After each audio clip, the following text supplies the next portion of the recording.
Hello दोस्तों, नमस्कार। स्वागत है आप सभी का एजुकेशन मंत्रा में। दोस्तों, फटाफट आपको अपडेट्स प्रोवाइड की जा रही हैं, चाहे वो स्टडी कंटेंट हो, चाहे कोई भी आपकी आवेदन से लेकर कोई चयन तक की कंफ्यूजन हो।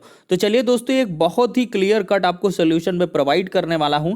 विषय को लेकर जो झंझट है वो अभ्यर्थियों का अभी तक खत्म नहीं हो रहा है। तो आवेदन से पहले आप कंफ्यूजन दूर कर लें। बहुत ही सॉलिड तरीके से और बहुत ही अच्छे तरीके से आपको समझाने वाला हूं कि कौन सा सब्जेक्ट आप चूज कर सकते हैं। तो चलिए दोस्तों, वीडियो को फटाफट लाइक और शेयर कर दीजिए और चैनल पर नए हो तो सब्सक्राइब करके बेल आइकन को भी प्रेस करना ना भूलना, क्योंकि ये यूट्यूब का बड़ा लफड़ा चल रहा है। नोटिफिकेशन देर से पहुंचती है और आप अपडेट्स को मिस कर देते हैं।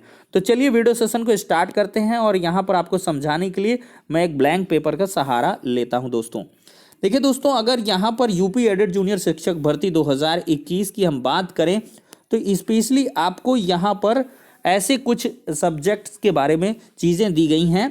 जैसे आपका लैंग्वेज है, ठीक है, लैंग्वेज हो गया। फिर इसके बाद साइंस एंड मैथ्स हो गया और फिर इसके बाद एसएसटी हो गया, ठीक है, सोशल स्टडी का। अब लैंग्वेज में आपको तीन चीज़ें मिलती हैं, हिंदी हो गया, इंग्लिश हो गया, संस्कृत हो गया। साइंस एंड मैथ्स में आपको there is no any choice, आपको साइंस एंड मैथ्स दोनों क्लियर करनी है। मतलब जो साइंस मैथ को चुनेगा उसको साइंस के 50 क्वेश्चन और मैथ के 50 क्वेश्चन सॉल्व करने होंगे। इसमें कोई एक्सक्यूज चलने वाला नहीं है।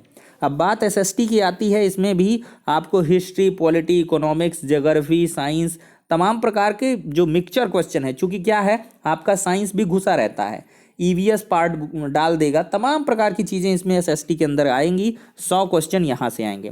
हिंदी, इंग्लिश, संस्कृत में से कोई एक चूज करोगे तो 100 क्वेश्चन उसके आएंगे और 50 क्वेश्चन कॉमन सबके रहेंगे, उसमें कोई एनी प्रॉब्लम है ही नहीं।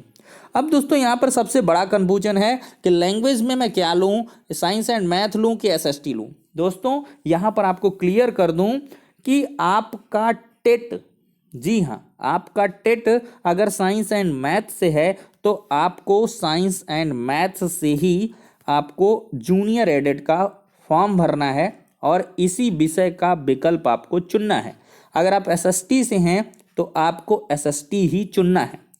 और इसमें अगर यूपीटीटी में आपने जो लैंग्वेज ले रखी है, चाहे वो हिंदी हो, चाहे वो इंग्लिश हो, चाहे वो संस्कृत रही हो, ठीक है, आपने अगर हिंदी इंग्लिश लिया है तो दोनों को में से कोई भी चूज कर सकते हैं।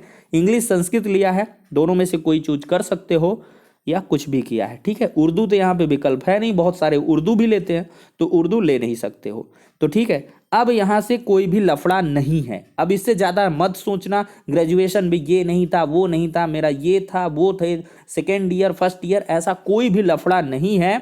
और ये लोग कर भी नहीं सकते हैं, कुछ भी नहीं कर सकते हैं, चाहे कोर्ट नहीं, इसमें इंटरनेशनल कोर्ट चले जाएं, कोई एक भी रंच मात्र का कंफ्यूजन नहीं क्रिएट कर सकता है। और ना ही आप इधर उधर के कंफ्यूजन में रहें।